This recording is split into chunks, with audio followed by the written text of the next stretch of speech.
नमस्कार। हामी प्रत्येक बुधबार रोबो सिरिज लिएर आउँदैछौँ, जहाँ हामी विश्वलाई परिवर्तन गरिरहेको टेक्नोलोजीहरूलाई सजिलै रूपमा प्रस्तुत गर्दछौँ।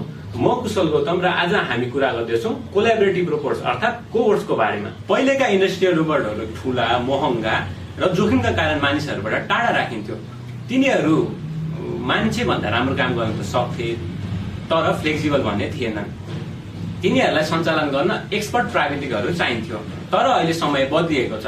चौथो औद्योगिक क्रान्तिले स्मार्ट मेसिन ल्याएको छ र अहिले हामी इन्डस्ट्री 5.0 मा छौं, जहाँ फोकस छ कोल्याबोरेसनमा।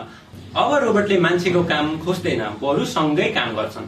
कोबोट्स मानिसहरूसँग एउटै वर्क स्पेसमा सुरक्षितसँग काम गर्न सक्छन्।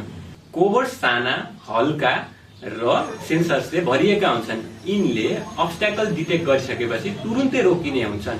कोबोट्सहरूले आफ्नो कार्य कसैलाई हानि नगरिकन पूरा गर्न सक्छन्। यिनलाई सजिलै प्रोग्राम गर्न सकिन्छ, कहिलेकाहीँ त मोबाइल र ट्याब्लेटबाट पनि प्रोग्राम गर्न सकिन्छ। र सबभन्दा महत्त्वपूर्ण कुरा, कोबोट्स फ्लेक्सिबल हुन्छन्। आज कोबोट्सको प्रयोग manufacturing, pick and place, logistic, welding, 3D printing जस्तो क्षेत्रमा प्रयोग भइरहेको छ। त्यसैले कोबोट्स एउटा टेक्नोलोजी मात्र होइन, यो मानिस र मेसिन बीचको सहकार्य हो। अब भविष्यमा मानिस र रोबोट बीच प्रतिस्पर्धा होइन, कोल्याबोरेसन हुनेछ, जहाँ रोबोटले रिपिटेटिभ र रिस्की टास्क गर्छ भने मानिसले स्ट्राटेजी र क्रिएटिभ वर्क गर्नेछन्।